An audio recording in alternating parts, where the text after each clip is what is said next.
Bien, bienvenidos, bienvenidas, bienvenides a esta clase inicial del taller de investigación cualitativa. Durante esta sesión asincrónica, la idea es, a través de esta grabación, poder presentarles una suerte de introducción, una suerte de trazos como el pintor, ¿no? Pequeños trazos, pequeños figuras no totalmente definidas, pero que algo indican acerca del devenir de la investigación cualitativa contemporánea, tal como aparece aquí en su título. La intención es poder enmarcar el trabajo que vamos a desarrollar luego en el curso. Enmarcarlo en qué, primero situando una suerte de historia contemporánea de la investigación cualitativa, insisto, unos trazos, unas pistas no más acerca de esta historia contemporánea de la investigación cualitativa y a partir de eso dar cuenta de algunas de las principales discusiones que hoy están marcando el devenir de la investigación cualitativa y que están marcando cada cada una de las dimensiones de esta práctica que es el hacer investigación cualitativa. Esa es la intención de esta cápsula que espero puedan revisar antes de nuestra clase síncrona.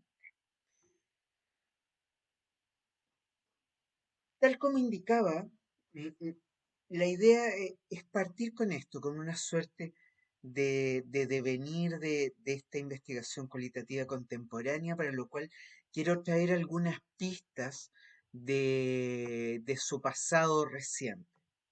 En general, todos los autores de investigación cualitativa en sus manuales suelen inscribir el inicio de la investigación cualitativa contemporánea en ciencias sociales con los trabajos etnográficos de Malinowski, de Mead y de otros. Em, Uno podría trazar una suerte de prehistoria de registros cualitativos a partir de una serie de otros trabajos historiográficos y otros que existían previamente y que sí siguen sirviendo como antecedentes. Ah, Sin embargo, a pesar de eso, en general se tiende a inscribir como inicio de la investigación cualitativa estos trabajos, como los que se ven en estas imágenes, ¿no? Ahí está Malinowski, ¿no? Los argonautas del Pacífico, creo que llamaban, ¿no? Estos trabajos que hizo en ciertas islas del Pacífico Sur, Margaret Mead, etcétera. Quiero marcar algunos elementos claves de estos inicios. Se le suele llamar el periodo, incluso Denson y Lincoln, si no me equivoco, le suelen llamar el periodo tradicional, que es como aquello que siempre se nos forma, todos tuvimos cursos de antropología en que nos leímos directamente a Malinowski, o Mead, a la mar, y siempre se nos habla, se nos presenta, ¿no? Malinowski creo que era era él el que decía que cuando uno hace etnografía lo que busca es lograr comprender la perspectiva del aborigen, comprender su perspectiva, lograr mirar un poco desde ahí para comprender su mundo. El investigador siempre se construye como un observador foráneo en estos inicios de la investigación cualitativa, que busca registrar y analizar costumbres y hábitos de una cultura y sociedad ajena. Desde ahí busca y propone que el objetivo de la investigación cualitativa es comprender lo simbólico, no comprender la mirada, el punto de vista de ese otro, que es muy otro, entendiendo que eso simbólico es una suerte de matriz constitutiva de lo social. Es en función de eso simbólico que se constituye un orden social o se legitima un orden social. Es desde ese punto de vista que se busca comprender la perspectiva del aborigen, para comprender cuáles son los criterios de legitimación que se utilizan para construir o aceptar un orden social. Por ello, para ello se despliega una serie de estrategias orientadas a penetrar interpretativamente en estos fenómenos individuales, colectivos, ¿no? E incluso de organizamiento institucional, ¿no? A partir de comprender este entramado simbólico que estaría a la base de este devenir social y por lo tanto los procesos de legitimación de lo social, etc. Los trabajos de esta perspectiva tradicional, y lo marcan mucho Ensign Lincoln, y de hecho fue parte de polémicas durante los años 60 y 70 en las sociedades científicas antropológicas, estos trabajos se desarrollaron en el contexto de gobiernos coloniales, financiados por gobiernos coloniales y orientados a servir también a informar a estos gobiernos coloniales. El buen gobierno necesita comprender los criterios de legitimidad de un otro para poder gobernarlo, sin duda. Vamos a dejar ese primer punto ahí. Este es lo que se suele llamar el momento tradicional de la investigación política. Un momento que se desarrolla sobre todo durante previo y posterior a la Primera Guerra Mundial. Sin embargo, luego, en los periodos posguerra, sobre todo después de la Segunda Guerra Mundial, comienza muy fuertemente a desarrollarse, a desplegarse miradas interpretativas más críticas, que van a buscar comprender el devenir de estas sociedades, investigando las propias sociedades, investigando los conflictos, etcétera, los conflictos internos, las tensiones internas. Ahí esta es lo que Denzin y Lincoln han denominado la fase modernista. Y aquí predominan ¿qué es lo que emerge ahí? El interaccionismo simbólico o los interaccionismos simbólicos, ¿no? Con distintos matices, distintas perspectivas, que continúan y fortalecen esta primacía de lo social, pero de lo simbólico en la construcción del orden social. Sin embargo, con bajo este enfoque buscan comprender nuestra cultura, nuestras tensiones. Se comienza a desplegar una mirada más crítica sobre las relaciones de poder, de opresión que se están desarrollando en nuestras propias sociedades. Se hacen investigaciones acerca de las élites, etcétera, sus formas de representación. Eh, por eso ahí predomina el trabajo etnográfico, emerge de un modo muy fuerte las etnometodologías. Recuerden que la etnometodología, y no quiero repetir la clase que hice en Psicología y Transformaciones Sociales, la etnometodología tiene esta impronta de que el orden social lo estamos ejecutando aquí, frente a nuestras narices. No es un reglamento que baja y que todos estamos obligados a aprender. Más bien se ejecuta en términos prácticos como una comprensión compartida acerca de qué es lo que cada uno debe hacer y cuál es el orden en el cual situamos. Una comprensión compartida que se despliega prácticamente en una sala de clases. Estudiante y profesor ya tienen una hipótesis de cuál es su propio lugar y qué es lo que deben hacer frente a este otro y qué es lo que los otros actores deben hacer aquí.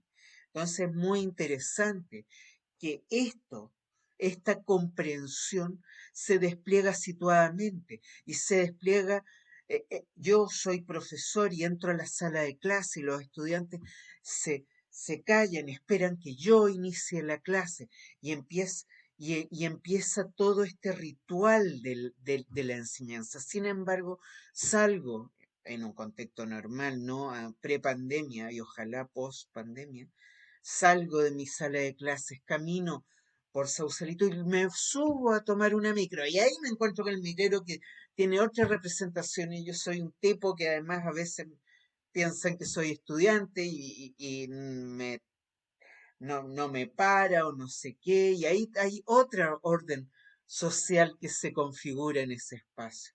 Y yo me siento ahí muy calladito en la micro, etcétera, etcétera. Ahí está el orden social desplegado prácticamente. La impronta etnometodológica comienza de cierto modo, a eh, m- poner eh, con mucha claridad esto que de cierto modo ya lo había dicho Goffman con el modelo dramatúrgico, no en la comprensión de los fenómenos sociales. Y esto interpelando el trabajo etnográfico, no se trata solo de lo que dicen las personas, sino el cómo lo dicen, el cómo negocian, el cómo despliegan ahí un orden social en términos continuos. Está la teoría fundada, ¡fua! Surge la teoría fundada, se hace muy fuerte con Glasser y Strauss el año 67, ¿no? Que es de cuando es su texto, The Discovery of the Grounded Theory, ¿no? El descubrimiento de la teoría fundada. Ellos apuestan ahí por una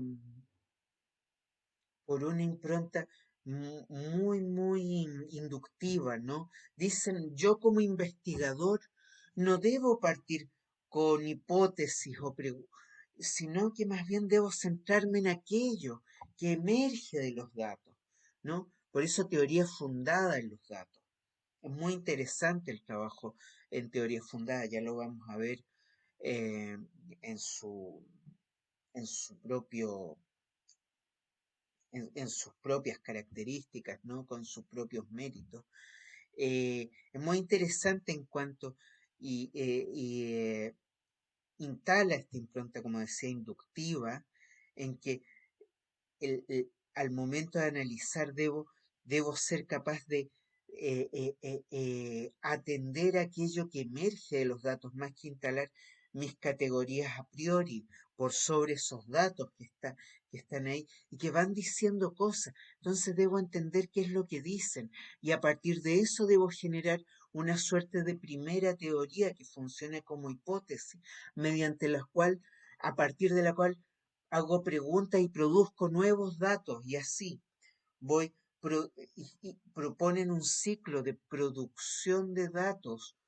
eh, de producción de datos y análisis que es lo que van a llamar guiado teóricamente, es decir, produzco datos, hago emerger una teoría, pero esa teoría la contrasto en una nueva producción de datos, proponiendo con ello un ciclo de producción, análisis, interpretación, como algo continuo en el proceso de investigar. Y es muy bonito eso, porque de algún modo me obliga a mí como investigador después de una primera entrevista, sacar unas ciertas conclusiones que deben guiar la siguiente entrevista. Y así yo voy buscando y voy generando una investigación guiada por esta teoría que va emergiendo y se va perfeccionando, entre comillas, a partir de esta producción de datos. Hasta que llego al punto de la saturación, ¿no? Como la teoría, que es cuando ya sigo produciendo datos, pero la teoría que yo he producido a partir de estas lecturas, relecturas, a partir de esta producción continua, ya queda como consolidada y confirmada por la nueva producción. Entonces, desde este periodo posguerra y sobre todo en los 50, 60, se levanta con fuerza estos nuevos interpretativismos que, insisto, remarcan lo simbólico, remarcan también lo práctico, ¿no? Esta idea, la actuación, ¿no? Lo dramatúrgico que está en Goffman, pero también lo etnometodológico de Garfinkel, y esta idea, este ciclo de construir una suerte de teoría desde un proceso continuamente inductivo, en que yo levanto desde los datos que levanto, trato de construir una teoría, pero ésta se contrasta y enriquece en cada producción de datos. Esto se va dando en una tensión con el predominio aún de miradas funcionalistas en las ciencias sociales y que van a tender a reducir la práctica cualitativa a unas simples entrevistas que pueden ser funcionales para construir un instrumento que es el que realmente vale, no un instrumento cuantitativo. Entonces hago unas preguntas para saber más o menos cómo va esto y a partir de eso hago un, un un instrumento cuantitativo. O lo otro, eh, prácticas de investigación cualitativa en que más que nada se tiende a generar, por ejemplo, un instrumento de producción de datos, una entrevista o un focus group en función de un guión bastante estructurado y que no se interviene, ¿no? El guión, la actuación del guión no se interviene con lo que van diciendo las personas. Yo voy siguiendo mi guión, la gente dice, y luego cuando yo analizo, lo que hago es calzar las citas de las personas en categorías prefijadas. Habían manuales de investigación cualitativa en los cuales incluso se recomendaba que el entrevistador o la entrevistadora hiciera ejercicios de musculatura facial para poder lograr la, una, una suerte de actuación de neutralidad frente al otro que yo entrevisto. Si me dice algo que me sorprende, no, yo no debo poner ninguna cara de sorpresa. Debo tener mi cara de palo, ¿no? Como cara de palo, ¿no? Como una totalmente neutral, de modo no afectar la producción de datos. Todo esto va mostrando de hecho, yo cuando cuando en los años 90, inicio de los 90, yo tuve 4 cursos de metodología. Solo en el primero había un poquito de investigación cualitativa. Y era solo funcional y bajo, o sea, lo que yo leí de investigación cualitativa era este famoso manual, Hernández Fernández y Sampieri, en que hace una reducción brutal. No citen, no se les ocurra citar si van a hacer un estudio cualitativo, no se les ocurra citar al Hernández Fernández y Sampieri, porque si lo evalúa un cualitativo, solo por eso su artículo va a pasar a la historia. No a la historia del basurero. Eh, Ahí se promueven formas de interpretación de datos muy precarias en relación y muy funcionales a lo que es luego los instrumentos, más bien algo que solo sirve para quizás perfeccionar un instrumento cuantitativo. Yo aprendí así, a inicios de los 90. Hoy, obviamente, en ninguna universidad existe ese tipo de formación, más bien ahora lo cualitativo se estudia por sí mismo, por su propio valor, en lo que es la producción y análisis de datos en ciencias sociales. Como decía, es la fase modernista, que en realidad para Denzin y Lincoln llega como hasta los 80, 90, en que se producen ya estas crisis, ¿no? Que de algún modo ya lo detallamos en, en el módulo que hicimos de psicología y transformaciones sociales. Una crisis ontológica, epistemológica, ¿no? Se cuestionan los supuestos ontológicos, pero yo aquí le puse lo epistemológico porque más me importa eso en términos de lo metodológico, ¿no? ¿Qué es lo social? ¿Cuál es mi lugar en lo social? ¿Cuál es mi relación con lo social? ¿Puedo yo ser capaz como investigador de extraer datos, ¿no? Recolectar y luego mostrarlos como una representación de una realidad que está ahí, es independiente de nosotros? Luego de los devenires construccionistas y postconstruccionistas en teoría social, ¿puedo sostener esto? Obviamente no. Esto deriva de una crisis epistemológica, ¿no? ¿Cuál es la posibilidad de producir un conocimiento? ¿Qué tipo de conocimiento es el que logro producir a través de estos datos? Luego una crisis metodológica en cuanto se cuestionan las mismas herramientas de producción y análisis de datos, que esto de una entrevista modalidad cuestionario, por ejemplo. Que esto, incluso esta crisis metodológica afecta a la grounded theory. Nunca somos tan inductivos como quisiéramos. O sea, yo ya vengo con precategorías concebidas, tanto desde mi lugar como sujeto social, como desde mi formación y desde mis propios marcos teóricos y epistemológicos. Yo desde ahí vengo a encontrarme con un otro. Hay una crisis política que tiene que ver con el para qué de la investigación cualitativa, qué es lo que se usa y cómo nosotros podemos buscar orientar los efectos ético-políticos de nuestra investigación. Y una crisis de relevancia, qué es lo que hacemos, ¿cuál es el efecto de lo que hacemos? ¿Para qué estamos haciendo? Tiene que ver con lo político, pero también tiene que ver con el estar investigando para nada, hacer cosas muy bonitas para solo congraciarnos a nosotros mismos y amarnos a nosotros mismos en los maravillosos y hermosos congresos de investigación cualitativa, que hay unos muy bonitos que se hacían en Illinois, ¿no? Donde está Densing. Y uno ve ahí unos investigadores cualitativos que se aman tanto a sí mismos de su propia radicalidad, pero que poco están participando, proveyendo su investigación como herramienta para otros actores que están comprometidos en la acción y en la transformación social. Son investigadores, hay una estética en la investigación que se aplaude sí misma. Todo eso se cuestiona fuertemente. Este cuestionamiento se hace muy fuerte, ¿no? Y se habla de la crisis de las ciencias sociales, de la crisis de la investigación cualitativa, la crisis de la psicología social. Desde los 80 y los 90 más fuertemente, quizás se empieza a hablar de esa crisis que se dice que se empieza a dar desde los 80. Y hasta el día de hoy todavía esas preguntas calan y cuestionan el devenir de las ciencias sociales y de la investigación cualitativa. Hoy estamos en este marco, ¿no? Es aquí, en este contexto en el cual se está desarrollando investigación cualitativa.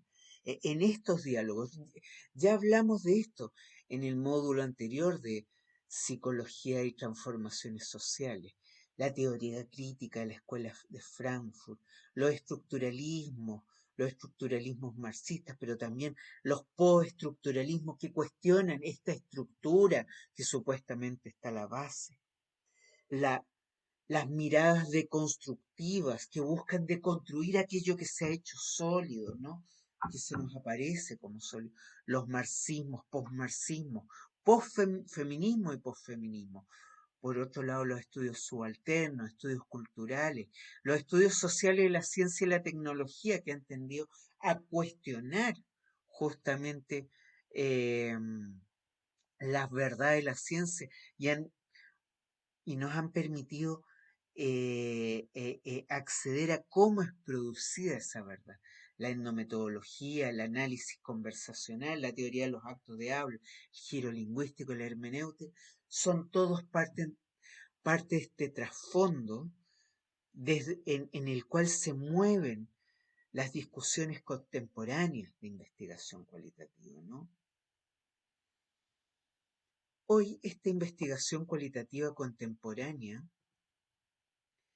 tiende a focalizar la investigación en esto, ¿no? En el cómo versus el cuánto, ¿no? Eh, eh, la naturaleza del fenómeno, la cualidad del fenómeno, de lo social. Los fundamentos filosóficos suelen situarse en la fenomenología. Eh, esto de los enfoques cual y enfoques cuanti es como la típica, eh, son las típicas clasificaciones, ¿no? Pero creo que vale la pena tenerlas en cuenta, pues supuestamente es sobre esto que están los fundamentos de cada una de estas prácticas, ¿no? Más allá que luego uno pueda ir mucho más allá de estas limitaciones, ¿no? o de, o de estas fundamentaciones, ¿no? Normalmente lo cual y debería basarse en fenomenología, interaccionismo simbólico, estructuralismo, postestructuralismo, construccionismo, postconstruccionismo. Los conceptos tienden a asociarse a comprensión, participación, co-construcción, trabajo de campo, etnografía, lenguaje.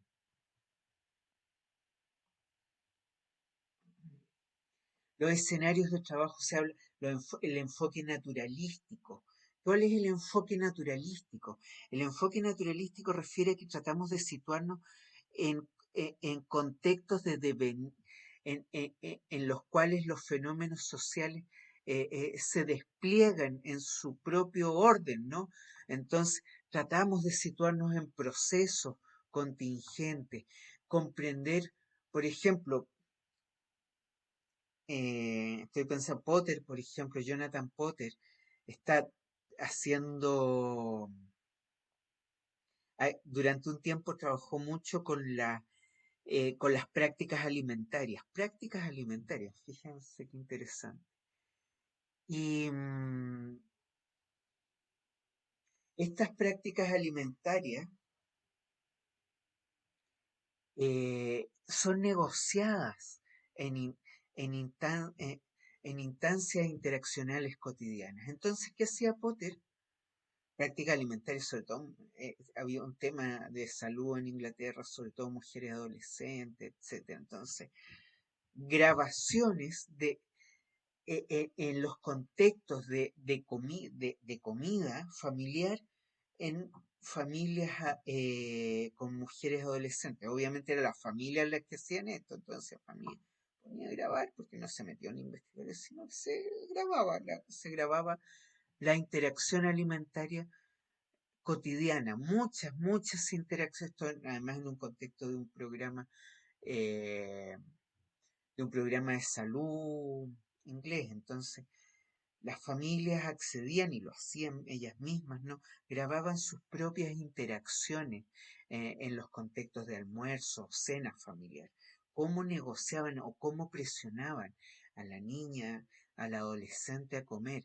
Y ahí, de ahí se produce, o sea, eso, la interacción cotidiana, la interacción en un consejo de escuela, por ejemplo, son preciosas o uno mismo, el etnógrafo, situado en el devenir cotidiano, ¿no? Se busca ese enfoque naturalístico. Y por eso la entrevista, una entrevista que busque ir más allá de la mera encuesta, ¿no? Eh, y, y, y, con- y a través de una interacción viva y abierta, acceder al otro en una conversación guiada probablemente temáticamente, ¿no? Con un guión temático, pero una interacción viva, por la cual fluye este encuentro entre un uno y un otro, en el encuentro en el cual se despliega, por ejemplo, el relato de quién soy yo, ¿no? Por ejemplo, en entrevistas de historias de vida, etc. Ahí nos focalizamos en estas dinámicas locales e históricas. Las muestras suelen ser pequeñas, intencionadas, teóricas. Como decíamos, los objetivos son comprender, describir, conocer, etcétera. Los diseños son flexibles, y esto es muy interesante porque unas veces, bueno, ahora con la pandemia todos hemos debido flexibilizar, en todos los investigadores, pero se busca además abrir a lo emergente en el propio diseño. El investigador en la producción de datos siempre es un instrumento primario, ya sean entrevistas, observaciones, y aquí hay primacía de datos textuales y visuales. En datos textuales se incluyen las propias notas de campo, ¿no? El tipo de análisis inductivo más que deductivo. Y los principales enfoques que siempre están dialogando y no se oponen unos a otros, ni son alternativos, siempre se les suele denominar como paradigmas que contribuyen en la investigación cualitativa. E insisto, no son paradigmas alternativos, normalmente contribuyen carlapándose.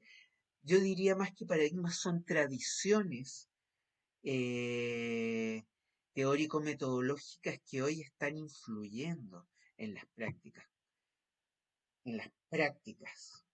de hacer investigación cualitativa, ¿no? Y ahí está la investigación acción participativa, la IAP. Insertarse en una comunidad para junto a ellos ir produciendo en su devenir una cierta sistematización que yo la devuelvo a la comunidad, en función de lo cual van ocurriendo cosas, ¿no? Aquí Orlando Falsborda, por ejemplo, la sociología militante de Falsborda, es un ejemplo muy interesante de investigación-acción participativa, en la cual se demanda un investigador situado en un proceso de transformación social, con una orientación además ético-política hacia la emancipación, y desde este insertarse sistematizando y devolviendo a la comunidad en un proceso en el cual uno es una herramienta activa de un proceso de transformación. El interaccionismo simbólico, con esta primacía de lo simbólico a la hora de interpretar lo social, ¿no? Esto también se refleja mucho en los trabajos etnográficos, ¿no? La etnografía como con esto, la observación participante, ¿no? Situarse en un campo, el cuaderno de campo, esencial el cuaderno de campo. Registros, registros, registros. La etnometodología, ya la mencioné con esta orientación muy de cómo se despliega aquí en este presente el orden social a través de la actuación de los actores. No tenemos que ir a una hipótesis que está más allá, el orden social lo tenemos aquí al frente, tenemos que ser capaces de interpretarlo a través de la actuación de los actores. La teoría fundada con eh, esta impronta fuertemente inductivista, análisis del discurso y discursivismo, ir hacia cómo en estas interacciones cotidianas se van produciendo y reproduciendo ciertas formas de orden social que se despliegan aquí en el presente, ¿no? Y este enfoque pragmático y retórico para el análisis. Las perspectivas postmaterialistas, y aquí la teoría del actor red, posfeminismo, entre otros, que se despliegan atendiendo a lo performativo, atendiendo a, a- a- a- a- al- al- a la realización material y semiótica del orden social. Estas son tradiciones teórico-metodológicas que hoy están participando en el presente de la investigación cualitativa. Hace algún tiempo atrás, en un texto que a mí me gusta mucho, se llama algo así como la investigación cualitativa como aventura, es un texto que se lo recomiendo porque discute acerca de los criterios de validez de las prácticas de investigación cualitativa, así que valdría la pena que lo miraran. Está publicado en Psicoperspectiva.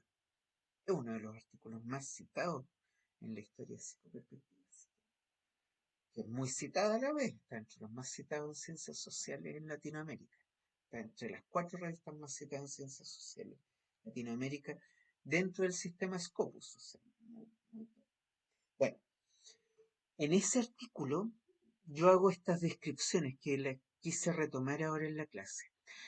La investigación cualitativa hoy se caracteriza por esto. Primero, la investigación cualitativa no debe entenderse como un simple receptáculo, o más aún un espejo con la capacidad de representar límpidamente la realidad, asumiendo que la realidad está ahí y que gracias a nuestra racionalidad investigativa podemos develarla y ofrecerla como un hecho, ¿no? la idea de la representación de la realidad. Más bien, la investigación funciona como un proceso constructivo, o como dirá Carla Billig, una aventura. ¿Por qué una aventura? Porque lo que es producido, los resultados de investigación, corresponden a lo que Gadamer llamó en algún momento, en verdad y método, una verdad participativa. Una verdad, esta no es una verdad que es independiente, sino que emerge de un diálogo y de una co-construcción, la única verdad posible, según Gadamer, en verdad y método, ¿no? Esto que es co-construido se realiza utilizando los recursos simbólicos, la conversación, la interacción, ¿no? Como principales herramientas de producción de datos. Son los mismos recursos mediante los cuales la sociedad se construye y se produce, a la vez que se reproduce a sí misma. Por lo tanto, esta construcción, este proceso es un proceso también eminentemente social. Hoy muchos autores hablan de... Denzin dice que más del 90% de la investigación hoy en día está ocupando, directa o indirectamente, la investigación cualitativa. Hoy la investigación cualitativa se instala con mucha fuerza en el campo de lo social.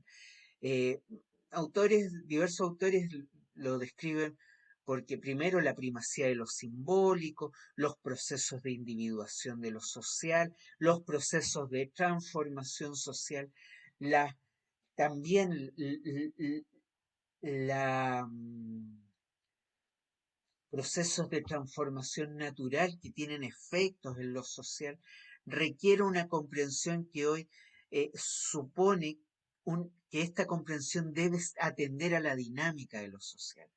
Por ello, gran parte de la investigación social hoy en día es o demanda herramientas cualitativas. Esto es muy fuerte, se nota muy fuerte en tanto en investigación educativa, en investigación en cambios en el trabajo, en cambios en cuanto a políticas sociales, etcétera, o problemas, los llamados problemas sociales, ¿no? Para, en el contexto de una sociedad en transformación, de investigación cualitativa y que se asume que estamos en una continua transformación de una sociedad heterogénea, multiversa, etcétera, la investigación cualitativa toma mucho protagonismo. Como decíamos, esta investigación cualitativa hoy cuestiona el objetivismo, las grandes verdades, el lenguaje, no lo simbólico, se entiende como una práctica, es relevante la praxis y por eso nos metemos en secuencias de actividad, énfasis en los efectos de las prácticas, estas prácticas qué efectos tienen, las prácticas discursivas y las no discursivas también, lo histórico, lo contextual, lo local pasa a ser relevante frente al énfasis en lo unitario, homogéneo, cohesionado propio del funcionalismo, se releva lo heterogéneo, la diferencia, el conflicto. ¿No? Ahí se ve la impronta postestructuralista y poshumanista también. El poder, como, cuando poshumanismo me refiero al posfeminismo y sobre todo a las perspectivas NT. El poder como tema y el poder entendido como un despliegue práctico. Las prácticas científicas y las prácticas disciplinares también son reconocidas como prácticas de poder y eso implica mirarnos a nosotros mismos en tanto actores sociales, nosotros los científicos, las y los investigadores, y desde ahí relevar los posicionamientos, cómo entramos en contacto con un otro, desde qué lugar representamos frente a este otro en su relación con nosotros, etcétera, en los mismos momentos de producción de, de producción de datos, ¿no? Algunas tensiones que hoy marcan también la investigación cualitativa. La tensión todavía persiste entre la recolección y la producción de datos. La recolección refiere a los datos están ahí, todavía se habla cada vez menos de papers en los cuales vamos a recolectar datos, como que si los datos cualitativos estuvieran ahí. Oh, no, las voces del otro están ahí, yo llego y las agarro y te las muestro a ti. Aquí está la historia de este otro. No bien, yo produje esta historia con el otro. Y esto es importante porque no es solo que se lo digo, lo pongo en el paper para que quede bonito. Esto supone que también debo ser capaz de devolver esos datos al otro y que me pueda decir algo al respecto, ¿no? Incluso en los procesos de análisis de datos. También otra tensión, que es más que la recolección, en la búsqueda de aquello que está ahí. Foucault hablaba en el orden del discurso y hablaba, que es el periodo más arqueológico, ¿no? De Foucault, de que el deber nuestro de los cientistas sociales es buscar las reglas no explícitas que permiten que algo pueda ser dicho, pueda ser experienciado, etc. Reglas no explícitas, como que si fuera algo que está ahí, no, más estructuralista, ¿no? Es algo que está ahí y es independiente de los actores y, y que sí determina lo que hacen los actores, ¿no? Buscar algo, eso que está ahí, esas reglas, esa estructura que está ahí, y, y cito a Foucault ahí, hago con algunas citas textuales de Foucault en la historia de la sexualidad, refiriéndose al poder, ¿no? Y buscar la multiplicidad de relaciones de fuerza inmanente y propias del dominio en que se ejercen, incluyendo el juego que por medio de lucha y enfrentamiento incesante transforma esas fuerzas y las refuerza y las invierte. Acuérdense que aquí habla mucho de juegos de fuerza cuando habla de poder, y eso lo vimos en Psicología y Transformaciones Sociales 1. Dice, lo que nosotros entendemos como hegemonías sociales son solo es la parte superficial, pero si yo quiero analizar el poder, debo ir a estos juegos de fuerza, multiplicidad de relaciones de fuerza que están ahí tensionando, eh, eh, apoyos que van recibiendo, no como traslapamiento. Aquí se habla de la repetición, también lo dice mucho Butler a la hora de hablar del género, la performance de género como un ejercicio de repetición, pero que en su propia performance, en su propia actuación, puede tener una fisura y desde ahí se abren campos de transformación. Eso supone entender lo social como, como algo contingente, heterogéneo, el orden social que debemos describir y que debemos nominar, no es algo que está ahí y cerrado y acabado, sino es algo que es actuado continuamente. Y en esa actuación, y es actuado contingentemente, mediante relaciones de fuerza. Debemos ser capaces de comprender esas relaciones de fuerza. No son unas reglas ahí que están para siempre y nada.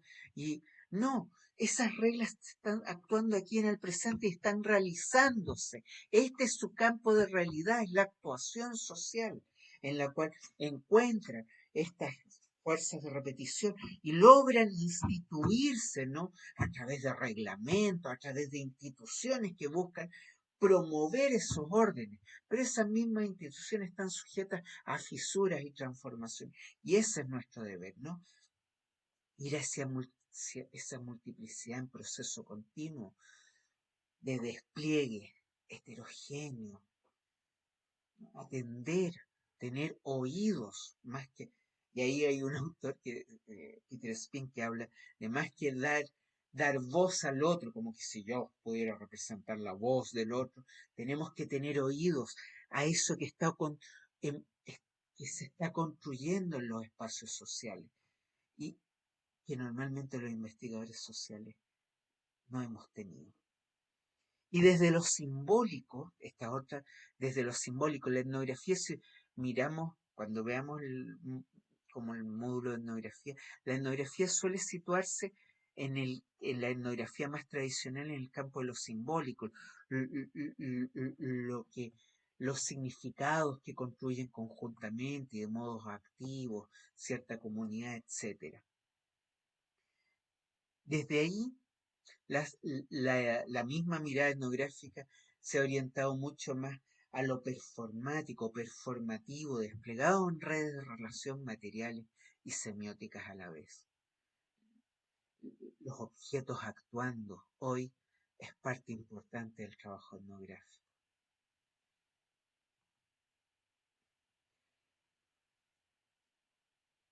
Las herramientas de producción y análisis de datos que vamos a ver las vamos a ver desde estas miradas, desde las perspectivas discursivas, las perspectivas Foucaultianas y post-Foucaultianas, particularmente estudio de gubernamentalidad, la teoría del actor red y las psicologías sociales poshumanistas, las psicologías feministas y posfeministas, las miradas feministas y posfeministas, en su elaboración situada desde aquí, desde lo que nosotros hacemos, desde nuestros devenires. ¿No? Por eso esta mirada más postcolonial y decolonial, situada en este devenir aquí, en nuestra Latinoamérica. Por último, quiero ir cerrando con esto que Densin y Lincoln han llamado como los últimos momentos de la investigación cualitativa. Bueno, ya hablan de 12 o no me acuerdo qué momento en esta, pero se tienden a caracterizar por esto, como el reconocer la investigación como una actividad situada socialmente, en la cual el observador o el investigador es un actor que desde el encuentro con el otro produce datos, los cuales pueden ser analizados con diversas técnicas interpretativas. La producción de datos, así como las estrategias analíticas utilizadas, buscan dar cuenta de fenómenos sociales como procesos en movimiento. Y esto es lo que yo decía, una perspectiva empirista y naturalística.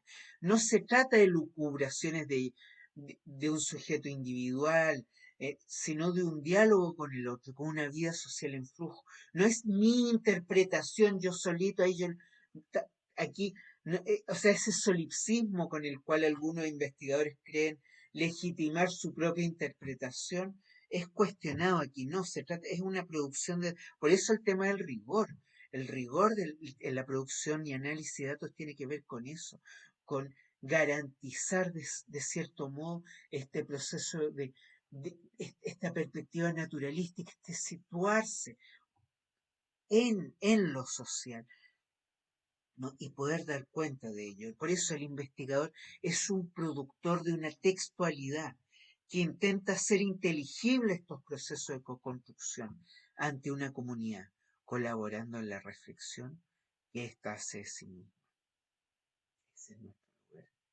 Por ello, la investigación como práctica con el otro y como producción de textualidad se inserta en un mundo para transformarlo. Y en su propia actuación ya lo transforma. Tenía una cita más, pero no sé qué pasó. Se quedó pegado. Bueno, pareciera que mi computador no me va a dejar avanzar. Bueno, había una cita, pero bueno, era una cita textual que es muy bonita, que sí me gusta de Dancing y Lincoln. Que destaca esto del... Ahí está, la leo al fin. La investigación cualitativa es un campo interdisciplinario, transdisciplinario, algunas veces contradisciplinario. Esta cruza transversalmente a las humanidades y a las ciencias físicas y sociales. La investigación cualitativa es muchas cosas al mismo tiempo. Es multiparadigmática en su enfoque. Sus prácticas son sensibles al valor de una aproximación multimetódica y están comprometidas con una perspectiva naturalística, con un entendimiento interpretativo de la experiencia humana. Este campo es al mismo tiempo inherentemente político y moldeado por múltiples posiciones políticas y éticas. La investigación cualitativa abraza dos tensiones al mismo tiempo.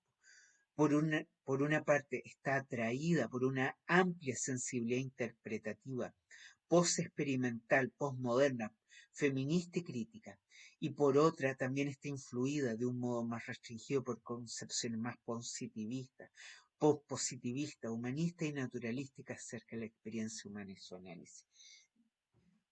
Nos situamos en el mundo también como ellos allá hablan del bricolage, ¿no?